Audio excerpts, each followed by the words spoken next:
Assalamualaikum warahmatullahi wabarakatuh. Kami dari kelompok 4 ingin mempresentasikan zat makanan yang diperlukan oleh tubuh. Perkenalkan, nama saya Fadia Ramadhani Aryawidi. Perkenalkan, nama saya Giska Nur Azizah. Perkenalkan, nama saya Nurul Inayah. Perkenalkan, nama saya Nabila Nur Azizah. Perkenalkan, nama saya Maisha Ramadhani. Perkenalkan, nama saya Khairi Rahmatika. Makanan bergizi. Pola makan yang bermasalah dapat mengakibatkan beberapa penyakit, termasuk defisiensi, kekurangan zat gizi tertentu. Untuk mencegah hal itu, kita dilanjutkan untuk makan makanan yang bergizi dan bermutu. Kriteria makanan bermutu adalah sebagai berikut. Pertama, bergizi tinggi. Kedua, higienis. Ketiga, mudah dicerna. Keempat, cukup kalori. Kelima, warna, rasa, dan baunya membangkitkan selera makan. Zat-zat makanan berdasarkan jumlah yang dibutuhkan tubuh itu ada zat makanan makro. Zat makanan yang diperlukan tubuh dalam jumlah besar terdiri dari karbohidrat, protein, lemak, dan air. Yang kedua itu zat makanan mikro, merupakan zat makanan yang diperlukan tubuh dalam jumlah sedikit berupa vitamin dan mineral. Nah, karbohidrat berfungsi sebagai berikut, yaitu sebagai sumber energi, bahan pembentuk protein dan lemak, serta menjaga keseimbangan asam dan basa di dalam tubuh. Dikelompokkan menjadi 3 jenis berdasarkan gugus gula penyusunnya. Yang pertama itu ada monosakarida atau memiliki rasa manis dan mudah larut dalam air. CO sama dengan glukosa atau fruktosat dan galaktosa. Nah, yang kedua itu ada disakarida atau memiliki rasa manis dan mudah larut dalam air. Yang ketiga zatosa, sukrosa, dan matose. Yang ketiga itu ada polisakarida atau memiliki rasa manis dan sukar larut dalam air, atau bisa juga tuh amilum. Kedua, lemak. Zat organik hidrofobik sehingga sukar larut dalam air tapi bisa larut dalam pelarut organik. Lemak tersusun dari unsur karbon, hidrogen, oksigen, dan kadang-kadang fosfor serta nitrogen. Jenis-jenis lemak berdasarkan ikatan kimianya. Pertama, asam lemak jenuh. Bersifat non-esensial karena dapat disintesis oleh tubuh, umumnya berwujud padat pada suhu kamar. Banyak terdapat pada daging, keju, susu, dan mentega. Kedua, asam lemak tidak jenuh. Bersifat esensial karena tidak dapat disintesis oleh tubuh, umumnya berwujud cair pada suhu kamar.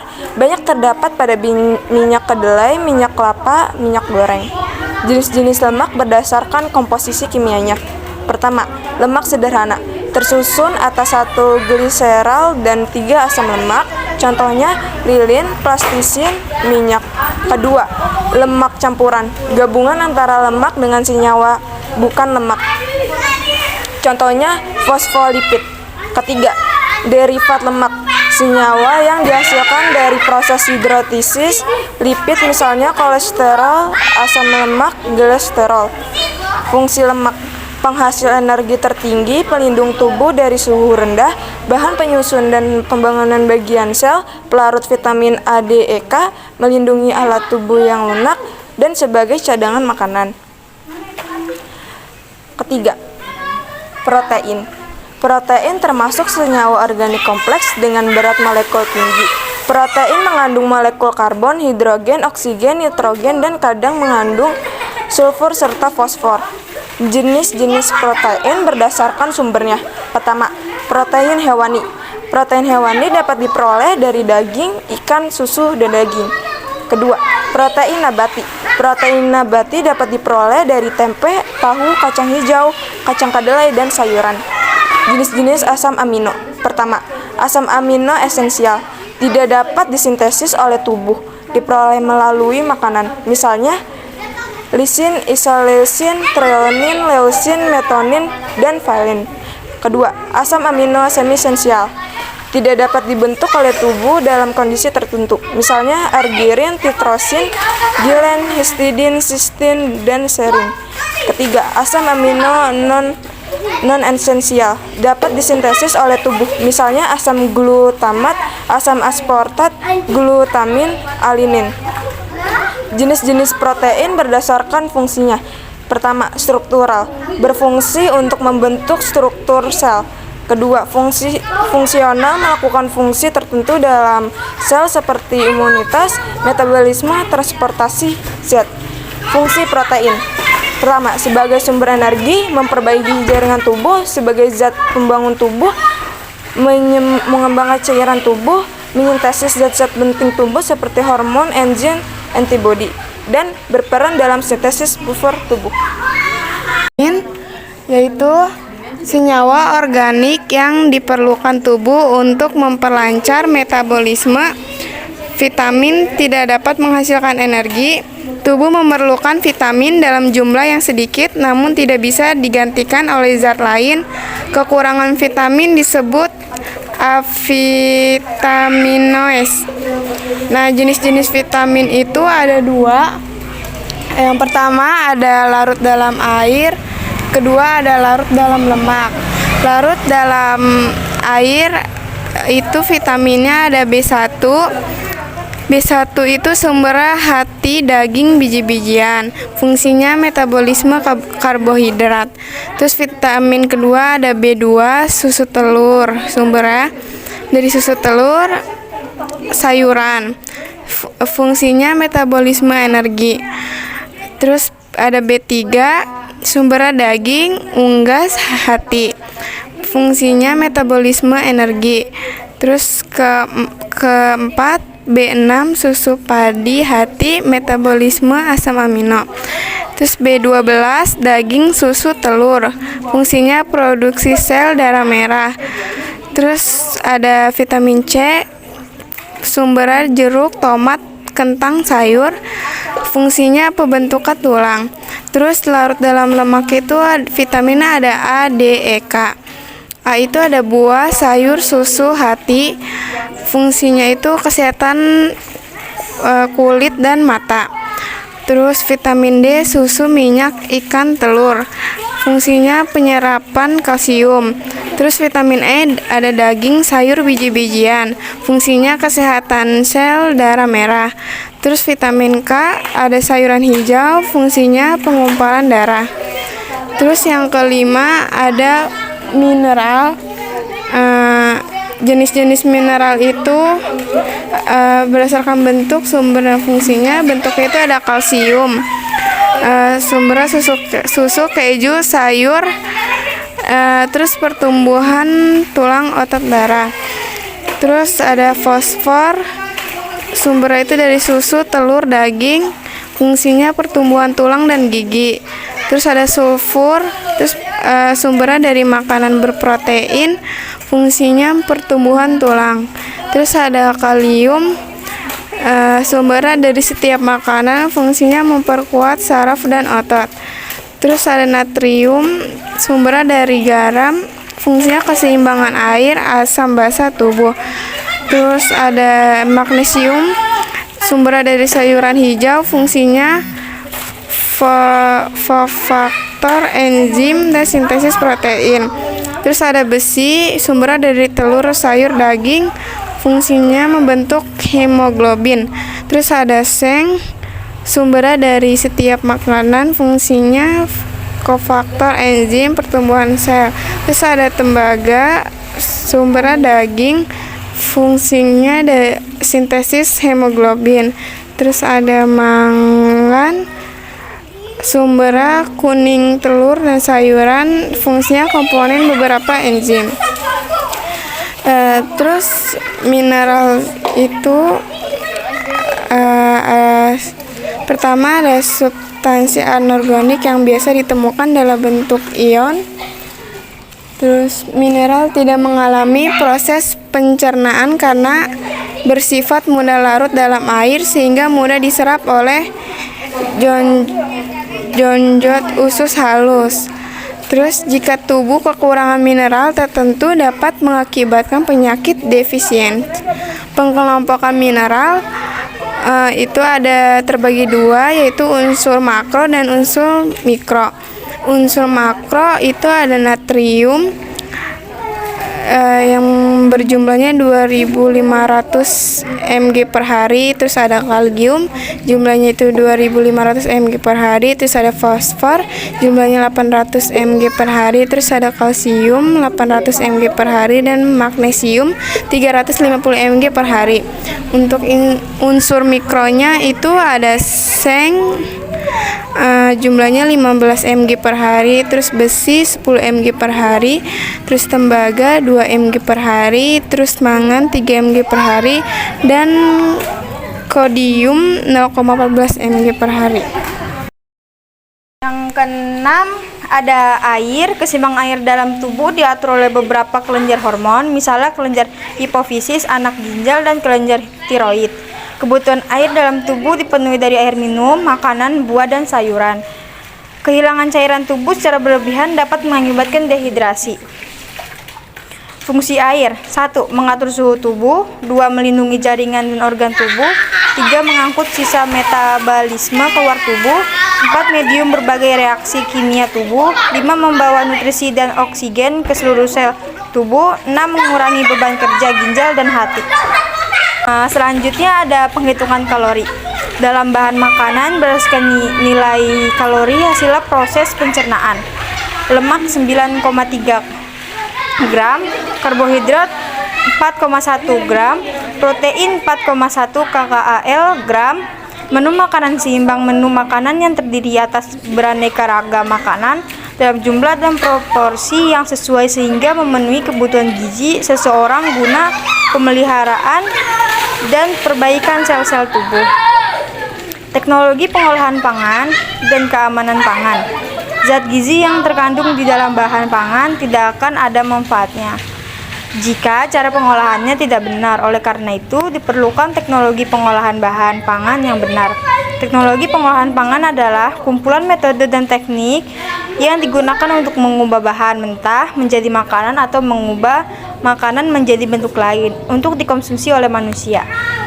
Pengolahan bahan pangan ini bertujuan untuk meningkatkan kualitasnya dan memperpanjang masa simpan bahan pangan. Yang pertama ada penggunaan suhu tinggi.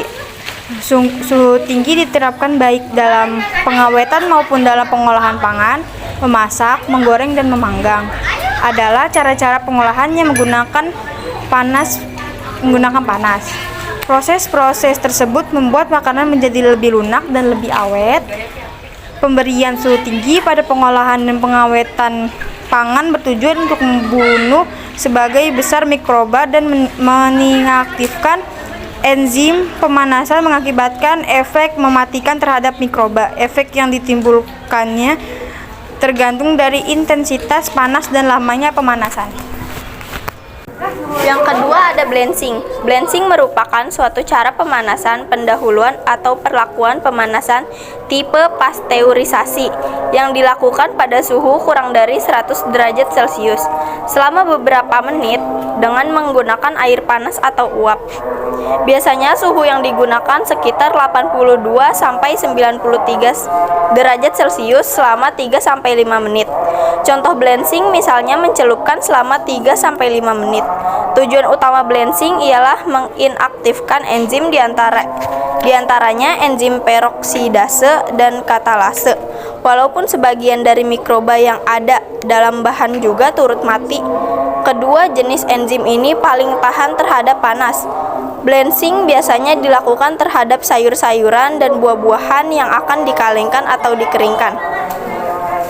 Yang ketiga ada pasteurisasi. Pasteurisasi merupakan suatu proses pemanasan bahan pangan sampai suatu suhu tertentu untuk membunuh mikroba patogen atau penyebab penyakit seperti bakteri penyebab penyakit TBC, disentri, diare, dan penyakit perut lainnya. Meskipun telah dipasteurisasi, beberapa jenis mikroba non-patogen masih hidup, sehingga bahan pangan yang telah dipasteurisasi mempunyai daya tahan simpan yang singkat. Pasteurisasi biasanya dilakukan pada susu dan sari buah. Pasteurisasi susu dilakukan pada suhu 61-63 derajat Celcius selama 30 menit. Pasteurisasi sari buah dilakukan pada suhu 63-74 derajat Celcius selama 15-30 menit. Yang keempat ada sterilisasi. Sterilisasi adalah proses termal untuk mematikan semua mikroba beserta spora-sporanya. Spora-spora bersifat tahan panas sehingga umumnya diperlukan pemanasan selama 15 menit pada suhu 121 derajat Celcius atau ekivalennya. Artinya semua partikel bahan pangan tersebut harus mengalami perlakuan panas. Biasanya daya tahan simpan makanan yang steril komersial adalah kira-kira 2 tahun. Pemanasan dengan sterilisasi komersial umumnya dilakukan pada bahan pangan yang sifatnya tidak asam, seperti daging, susu, telur, dan ikan. Bahan pangan berasam rendah mempunyai resiko mengandung bakteri Clostridium botulinum yang dapat menghasilkan racun mematikan jika tumbuh dalam makanan kaleng. Yang keempat ada pendinginan dan pembekuan. Penyimpanan pada suhu rendah dapat menghambat kerusakan makanan. Pengawetan dengan suhu rendah dibedakan antara pendingin dan pembekuan. Pendinginan atau refrigerasi ialah penyimpanan suhu rata-rata yang digunakan masih di atas titik beku bahan. Kisaran suhu yang digunakan biasanya antara minus 1 derajat Celcius sampai plus 4 derajat Celcius. Pada suhu tersebut, pertumbuhan bakteri dan proses biokimia akan terhambat. Pendinginan yang biasa dilakukan di rumah tangga adalah dalam lemari es yang mempunyai suhu minus 2 derajat Celcius sampai plus 16 derajat Celcius. Pembekuan atau freezing ialah penyimpanan di bawah titik beku bahan, jadi bahan disimpan dalam keadaan beku. Pembekuan yang baik dapat dilakukan pada suhu kira-kira minus 17 derajat Celcius atau lebih rendah lagi. Pada suhu ini, pertumbuhan bakteri sama sekali berhenti. Pembekuan yang baik biasanya dilakukan pada suhu antara minus 12 derajat Celcius sampai 24 derajat Celcius.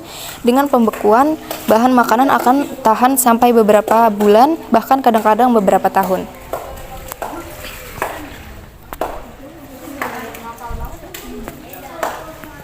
Selanjutnya yang keenam, ada fermentasi.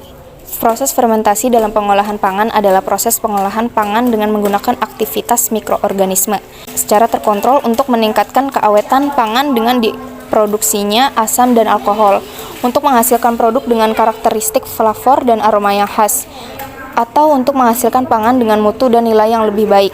Contoh-contoh produk pangan fermentasi ini bermacam-macam, mulai dari produk tradisional yaitu misalnya tempe, tauco, dan tapai, sampai produk yang modern misalnya keju dan yogurt. Dan yang terakhir ini ada pengeringan. Pengeringan adalah suatu cara untuk mengeluarkan atau menghilangkan sebagian air dari suatu bahan dengan menguapkan sebagian besar air yang dikandung melalui penggunaan energi panas.